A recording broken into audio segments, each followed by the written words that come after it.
All right, so are you ready to jump into this? Today, we're taking a deep dive into SKYPRO Village. And I got to say, this investment opportunity has really piqued my interest. We've got the business plan and all the financial projections. Oh, and even some notes from their investor presentations. And let me tell you, this is not your typical real estate play. We're talking about building entire sustainable communities. Yeah, from the ground up. Exactly. I think what's really fascinating to me is how SKYPRO Village is not just about, putting up some buildings. They're really trying to create this whole ecosystem that blends together agriculture Yeah. and tourism and business development. And they're doing it all with sustainability as a core principle. Yeah, for sure. So they've chosen two locations. On the surface, they seem pretty different. Kano, Nigeria, and Montego Bay, Jamaica. But when you look closer, it's pretty clear they've made some strategic choices here. Oh, absolutely. So you've got Kano, which is a major economic hub. All right. And it's got a rapidly growing Muslim population. And this aligns perfectly with SKYPRO Village's goal. Oh, yeah. Of creating these developments that are really focused on community within that demographic. Makes sense. And then you've got Montego Bay, which is, this world-renowned tourist destination. And it's just ripe for that high-end ecotourism that they're proposing. Right. So let's get down to the nitty-gritty here. In Kano, they're planning to develop 2,000 acres into like a fully functioning community. This isn't just houses. We're talking farms, schools, healthcare facilities, businesses. A whole 9 yards. Yeah, the whole 9 yards. It's ambitious. I mean, it's almost audacious in scope. It kind of reminds me of that, a housing limited project we looked at a while back. Yeah. But SKYPRO Village seems to be taking that concept of affordable, sustainable housing and weaving in this much broader community development aspect. Yeah. And that social impact angle is huge, right? For investors who are looking to make a difference, I mean, this has got to be a big draw. Now let's hop a flight over to Jamaica, where things get pretty idyllic. We're talking about the Caribbean SKY Resort and Retreat on 800 acres in St. James Parish. And get this, they're planning on building it using modular lodgings and renewable energy. Wow. It's not just about the aesthetics, though. Using modular construction can often be more eco-friendly. And by incorporating renewable energy, they're reducing their reliance on traditional power grids. It just paints this picture of a luxurious modern resort that's also minimizing its environmental impact. Yeah, they're not just talking the talk, they're walking the walk. But wait, there's more to Montego Bay. We've also got the Caribbean SKY Food Court and Business Center. And this isn't your average, burger joint or anything. We're talking container-based ATM center, drive-through service, and authentic Caribbean cuisine. Oh, and don't forget the highway-facing digital signage, which is a pretty clever way to attract customers and generate some additional revenue through advertising. Yeah. They're thinking about multiple revenue streams right out of the gate. Multitasking at its finest. Now, who's the mastermind behind this whole grand vision? That would be SKYPRO Consultants Ltd. And these folks are not newcomers to the game. They've got a proven track record in land evaluation and marketing and project management, which are all pretty essential ingredients for pulling off a large-scale development like this. Yeah, experience matters, especially with a project that is as multifaceted as SKYPRO Village. Yeah. You're juggling multiple projects, Yeah. multiple locations, different target audiences. And to make it all work, you need a seasoned team. And it seems like they have a good handle on the complexities involved. Yeah, hold on, because there's a digital twist to the story. SKYPRO is also launching HalalX, which is an online platform. They're describing it as the Amazon of halal products, with offices in the USA, Jamaica, and Nigeria. They're setting their sights on dominating the global halal market. It's really interesting because they're not just building a typical e-commerce platform. They're partnering up with some established giants like FedEx and UPS for shipping, Shopify for their online storefronts, and even Uber Eats and DoorDash for delivery. Oh, wow. So they're leveraging existing infrastructure and expertise, which could potentially save costs and really expand their reach significantly. They're playing it smart, using the tools that are already out there to their advantage. But let's talk about the bottom line, the financials. The business plan outlines some pretty impressive projections. For each part of SKYPRO Village, we're talking serious ROI potential. Yeah, and what's encouraging is these projections seem to be rooted in a solid understanding of the market. For example, the Caribbean SKY Food Court is projected to generate $1.5 to $2.3 million in gross revenue in its first year alone. Wow. That's nothing to sneeze at. And then you've got the potential income from the ATM center. We could be looking at $27,000 to $54,000 per month just from transaction fees. Yeah, they've clearly thought this through. But beyond the numbers, there's this keen aspect that's caught my eye. The proposed staffing structure includes all the usual suspects, CFO, CMO, COO, but with an interesting twist. Okay, I'm intrigued. What's the twist? So the business plan suggests that this management structure could evolve as the project progresses. It's a recognition that SKYPRO Village, it's a dynamic entity. And to really succeed, the leadership needs to be able to adapt as new challenges and opportunities arise. So they're building in that flexibility from the very beginning. Smart move. But it's not all about profits, right? They're also emphasizing sustainability and community empowerment, which is a breath of fresh air in the world of, high-stakes development. Absolutely. From renewable energy solutions and sustainable farming practices to their eco-friendly construction methods. It's clear that they're aiming to minimize their environmental footprint. And this aligns perfectly with that growing trend of impact investing, where investors are looking for ventures that generate both financial returns and positive social or environmental change. All right, so we've got a vision, we've got a team, we've got a strategy, and a commitment to sustainability. It sounds like SKYPR Village is shaping up to be a pretty remarkable project. But what about the community? How will this development impact the lives of the people in Kano, Nigeria? That's a great question. And it's one we definitely need to explore further. They've mentioned building affordable homes specifically for members of the Muslim community, aiming to address a real need for housing in the area. But it goes beyond just providing shelter. Oh, I'm listening. Tell me more. Yeah, they're talking about creating this whole village ecosystem. The business plan highlights, job creation, skills training, access to those essential services like healthcare and education. It seems like their aim is to really uplift the entire community, not just, provide housing. Wow, that's really impressive. It sounds like they're committed to creating a sustainable model for growth and development. But let's dive into the operational side of things. The business plan mentions SKY Professional Consultants, LLC, as the team responsible for making all of this happen. Right, so they're essentially the boots on the ground, the ones turning the vision into reality. They handle everything, from the initial land evaluation and assessment to investor presentations and stakeholder engagement. Think of them as the conductors of this very complex orchestra. Okay, I like that analogy, making sure all the moving parts work together harmoniously. Speaking of moving parts, we touched on the potential revenue from the Caribbean SKY food court. But what about the financial projections for the other projects? Well, let's start with the Martha Brae River property development. This is where they're planning to build that second SKYPRO Village resort. We're talking about a prime piece of real estate here. Yeah. 26.5 acres along the Martha Brae River, owned by Pembrokeshire Inc. And the business plan suggests that they'll be using a similar modular design approach as the Caribbean SKY resort. So they're sticking with that sustainable and modern aesthetic. And did I see somewhere that they might even build a high-rise on this property? Yeah, it's mentioned as a possibility. The sources indicate that they see this location as having even greater potential than the initial resort in Montego Bay, perhaps due to its unique setting and its proximity to key attractions. That's fascinating. And then there's that other 26.5-acre property in Montego Bay, right near all the tourist hotspots. What are they envisioning for that space? Right, so that's slated for the Caribbean SKY Resort and Business Center. It seems like they're aiming for a more boutique experience at this location, capitalizing on its proximity to those tourist destinations you mentioned. Think high-end ecotourism. They have a focus on activities and experiences, and perhaps even some business facilities for those who want to mix work and leisure. Ooh, I like the sound of that. Work, A&D, pleasure in paradise. Sign me up. But let's circle back to HalalX for a minute. We talked about their global ambitions, but how exactly are they planning to operate in such a diverse and complex market? Well, that's where their strategic partnerships come into play. By leveraging companies like FedEx and UPS for shipping, Shopify for their online storefronts, and even Uber Eats and DoorDash for delivery. They're tapping into existing infrastructure and expertise. Ah, so they're not trying to reinvent the wheel, they're using existing systems to their advantage, which is a smart move. It allows them to focus on what they do best, curating and sourcing high-quality halal products. Exactly. It's like a modern approach to a traditional market, combining global reach with local expertise. But a venture of this scale requires more than just a good plan. It needs efficient operational processes to function smoothly. That's a good point. What kind of systems are they putting in place to make sure everything runs smoothly? Well, the business plan details a pretty comprehensive approach.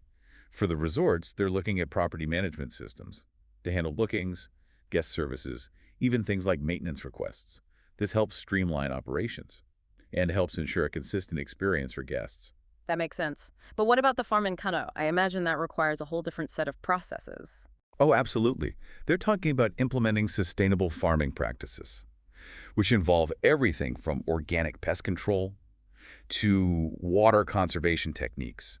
This will likely require specialized equipment and training to ensure that everything runs efficiently and in line with their sustainability goals. Right. It's like running a mini ecosystem. But what about the food court? I mean, fast food is all about speed and efficiency. How do they plan to maintain that while still upholding their sustainable and ethical values? Well, that's where their choice of modular construction comes in handy again. Remember those shipping containers they're using? They're designed for quick assembly and deployment. Yeah. And they can also be easily adapted or expanded as needed. It's a very flexible and efficient approach to building out the food court. So it's sustainable, it's efficient, and it's adaptable. It seems like they've thought of everything, but at the end of the day, it's the people who make it all happen. What does the proposed staffing structure look like? Well, they've outlined a pretty comprehensive plan. And it's clear they understand the importance of having the right people in the right roles. They'll need everything from experienced resort managers and skilled agricultural workers to tech-savvy e-commerce specialists and chefs who can whip up those delicious Caribbean dishes. Wow, talk about a diverse team. And I imagine training is going to be a huge part of this, especially given the unique nature of SKYPRO Village. Absolutely. The business plan emphasizes ongoing training and development programs to ensure that staff are equipped to handle the specific needs of each project. They're also talking about prioritizing local hiring, which is great for community engagement and job creation. Right. It's about empowering the community from within. But let's shift gears for a moment and talk about something that might not be as glamorous, but is equally important: maintenance and repairs. How are they planning to keep everything running smoothly, from the resorts to the farm equipment? Well, they're taking a proactive approach, which is key. The plan involves regular inspections, preventative maintenance schedules, and of course a dedicated repair team to handle any unexpected issues. They seem to understand that neglecting maintenance can lead to bigger problems down the line. Absolutely. An ounce of prevention is worth a pound of cure. But with so many different operations happening simultaneously, how are they ensuring the safety of both staff and visitors? They've outlined a pretty comprehensive approach to health and safety, covering everything from fire safety protocols to food handling regulations. They're also considering potential risks like natural disasters and implementing mitigation strategies. It's clear that safety is a top priority. Okay, that's reassuring to hear. Now let's move on to a topic that can be a bit dry, but is absolutely crucial, especially when dealing with multiple locations and complex projects like this. Legal considerations. What kind of legal framework are they putting in place? Well, they're taking a multi-layered approach. First and foremost, they're ensuring compliance with all relevant local laws and regulations in both Nigeria and Jamaica. This includes everything from building permits to environmental regulations. So they're dotting their I's and crossing their T's. But what about the specifics of their operations? They'll need contracts for everything, from land leases to supplier agreements. Exactly. They've mentioned using a variety of legal documents, including joint venture agreements, lease agreements, and even memorandums of understanding for certain partnerships. It's all about creating a clear and comprehensive legal framework for every aspect of SKYPRO Village. It sounds like they're leaving no stone unturned. But let's talk about something a little more exciting: growth and expansion. We know they've got big plans, but what are their strategies for scaling the project beyond these initial developments? Well, they've identified a couple of key pathways for growth. One is through strategic acquisitions. They're looking at potentially acquiring existing businesses in related sectors, such as agriculture, hospitality, or even logistics.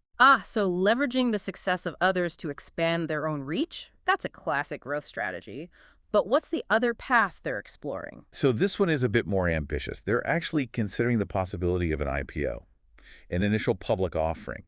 This would involve listing the company on a stock exchange, which could infuse them with a significant amount of capital for expansion. Wow, that's a bold move. It definitely signals their confidence in the long-term potential of SKYPRO Village. But going public comes with its own set of challenges and responsibilities, doesn't it? Oh, absolutely. It would require a high level of transparency and accountability, and they'd be subject to much stricter regulations. But if they can pull it off, it could be a game changer in terms of their growth trajectory. So we've got acquisitions and IPOs on the table, ambitious stuff. But let's not forget about organic growth. What are their plans for expanding within their existing projects? Well, they're looking at several strategies, including increasing the number of resort units expanding the agricultural operations in Kano, and even developing new food courts in other locations. They seem to be taking a multi-pronged approach to growth, which is smart. It definitely spreads the risk and allows them to adapt to different market conditions. But with all this talk of expansion, it's easy to lose sight of the bigger picture. What about the long-term vision for SKYPRO Village? What are they ultimately hoping to achieve? From everything we've seen, their goal is to create thriving, self-sustaining communities that benefit both the residents and the environment. It's about building something that's not just profitable, but also socially and ecologically responsible. Okay, so it's not just about building structures, it's about building a legacy of sustainability, community empowerment, and yes, even financial success. Exactly. And that's what makes SKYPRO Village such an intriguing investment opportunity. It's not just about chasing profits, it's about investing in a vision that has the potential to create positive change on multiple levels. Well said. But we've only just scratched the surface of what SKYPRO Village has to offer. There's so much more to explore, from the specifics of their financial model to the potential challenges they might face. Yeah, and that's where the rubber meets the road, right? I mean, as an investor, it's not enough to just be captivated by the vision. You need to really roll up your sleeves and dig into the details, scrutinize those financial projections, really assess the risks, and understand what this investment could mean in the long run. Yeah, due diligence is key. One thing that struck me as particularly savvy was their emphasis on financial sustainability. They're not relying on just one or two revenue streams. They've really diversified their portfolio. Right. They're not putting all their eggs in one basket. They've got income flowing from real estate sales and rentals, resort bookings, agricultural products, even those ATM fees at the food court, and advertising revenue from that digital signage. That creates a much more stable and resilient financial model. It does. And while every investment carries risk, SKYPRO seems to be taking a very proactive approach to risk management. They've identified potential challenges, like market volatility, natural disasters, even regulatory changes. And they've outlined mitigation strategies for each. They've done their homework. It's refreshing to see a team that's not just blindly optimistic, but also aware of the potential pitfalls and prepared to address them head on. I mean, that kind of foresight and planning is crucial for long-term success. Absolutely. But let's zoom out for a moment and consider the bigger picture. SKYPRO Village is an incredibly ambitious undertaking. What are the potential long-term implications of a project like this, if they manage to pull it off? I'm curious to hear your thoughts. Well, it's successful. This could have a ripple effect on multiple levels. On a local level, think about the job creation, a boost to the local economies, and an overall improvement in the quality of life. For residents in both Nigeria and Jamaica. Right. It's about building more than just buildings. It's about building communities. But what about on a global scale? Could SKYPRO Village have an impact beyond its immediate locations? Absolutely. Their commitment to sustainability aligns with this growing global movement toward more eco-conscious practices and development. And their HalalX platform, it has the potential to disrupt the global halal market, making these products more accessible and potentially influencing consumer behavior on a large scale. So we're talking local impact with global implications. That's pretty powerful stuff. But as with any investment, there are always challenges to consider. What are some of the hurdles a SKYPRO Village might face moving forward? Well, one potential challenge is just navigating the complexities of operating in two very different countries, each with its own unique set of laws, regulations, and cultural norms. They'll need to be adaptable and culturally sensitive to succeed in both environments. It's a delicate balancing act. And what about competition? Are there other companies out there doing similar things in the sustainable development space or the halal market? There are. They're not operating in a vacuum. They'll need to clearly differentiate themselves, highlight their unique selling points, and constantly innovate to stay ahead of the curve. So it's a competitive landscape, but it sounds like SKYPRO has a solid strategy in place. But ultimately, the success of this venture hinges on one crucial factor: execution. Can they actually deliver on these ambitious promises? That's the million-dollar question. And that's where your own due diligence as an investor becomes so important. You need to carefully evaluate their track record, their team, their financial model, and make an informed decision based on all the information available. Well said. I think we've given our listeners a lot to think about today. We've explored the vision, the financials, the potential risks and rewards, and even the broader implications of SKYPRO Village. It's a complex opportunity with the potential for significant returns, but it also requires careful consideration and a thorough understanding of the risks involved.